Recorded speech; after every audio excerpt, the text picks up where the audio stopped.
and we all revered the screenplay so greatly. I remember he saying to Todd, "It's just going to sit right in line for the whole day." No, she's got to go when on the flight. But just knowing he had your approval or not. Oh my God.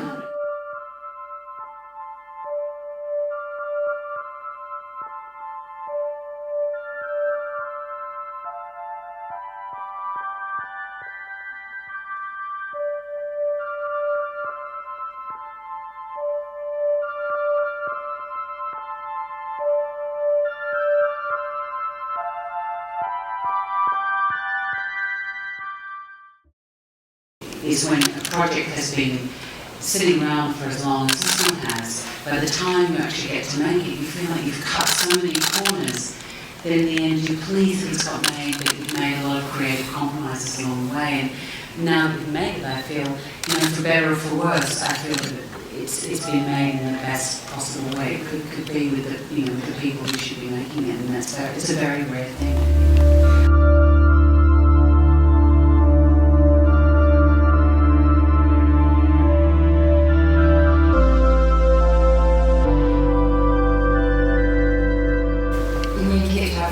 It just makes everyone feel sort of like you can't embarrass yourself, you can't, there are no mistakes, and so I just felt very safe to show that side of myself.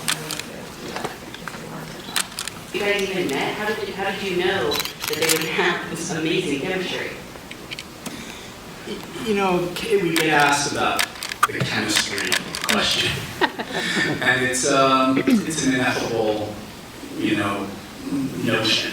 It's something that I don't know that anyone ever controls. I think it's one, as a director, you try to create an environment that gives as much sort of that attends to all of the details of the place, the setting, the specificity of character and time, and really trust your actors. And in a way, I think chemistry is something that the audience brings. In a way, it's a partnership between extraordinary actors, but also audience. And I think it's about levels of modulation, of information, and restraint. And the film dances around all kinds of restraints that I think summon emotional engagement in certain viewers who are up for this kind of experience. But the music plays a part in that, and cinematography plays a part in that. But and the direction plays a part. Sorry to butt into talk, but I've been on sets where there's been incredible chemistry between the actors, but it hasn't necessarily translated to the screen. And the interesting thing for us, I think, working with Todd, he was very much enmeshed in a very unhealthy way that you wouldn't want in everyday life, into the women's relationship. And so you felt that it was very much a threesome. And so it was always being, we had to sort of generate a connection between us, but it was always in the best, the same way you do on stage, you can chemistry away to your heart's content, but if the audience isn't feeling it, if it's not being directed to an audience, and your director is the first port of call, then it doesn't kind of translate. And I think we always felt very, moment to moment that we were directing that conversation through Todd.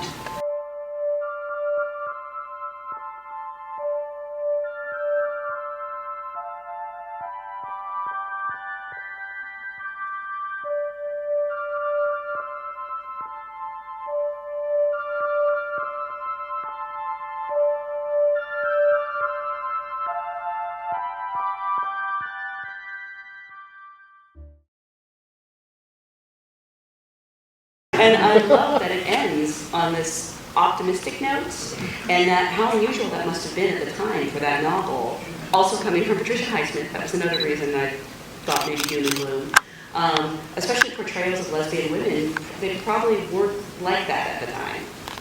Yeah, no, most of these books, novels, ended in tragedy, one of the heroines swinging from a rope or going to a nunnery or at the very least getting her hair cut really short.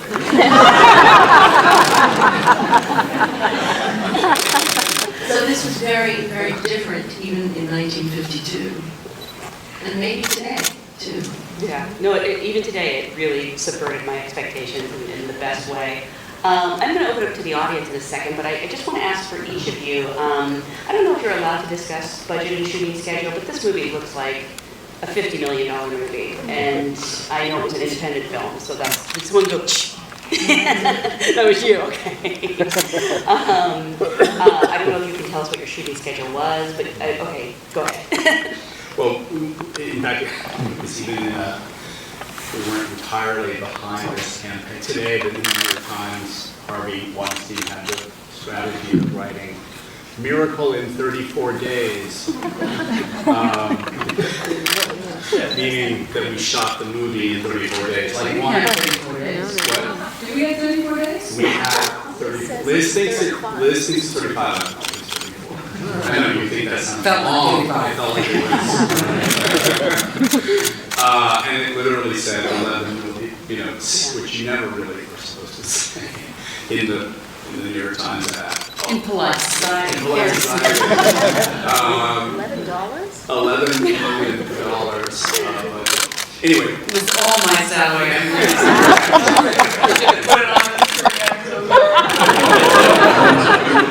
There was. I can't remember any specific scene that was super difficult. It was more just little things like that where you feel that we were pressed for time and that's stressful. And, you only have one take or to get something that's super important like that, right? How do you let go of, like, you're trying to concentrate on playing this very difficult role, all these complex emotions, and you're thinking about comedy? I mean, you're just used to it. No matter, even if you're on a $100 million film, there never seems to be enough time. People are always stressed out about time. It's the weirdest thing. So I mean, you just kind of used to it. And for you? The hardest. There was a day when we got a bed bug memo. Right before Rooney and I had to take our clothes off and be in bed in one of the hotels, and we were assured that they'd sort of been through and got rid of all the bed bugs, but that was difficult. They even tell you, they were saying, don't worry, honest. but It's probably better not to know, but as soon as we walked into the location, we kind of knew that something was under our everything turned out okay? No bed bugs, as far as you know? Yeah, it's actually quite a hard thing as an actor to look asleep when you're not asleep. Because you feel quite alert when you're on set. So it's hard to fall asleep anyway, but that was particularly hard.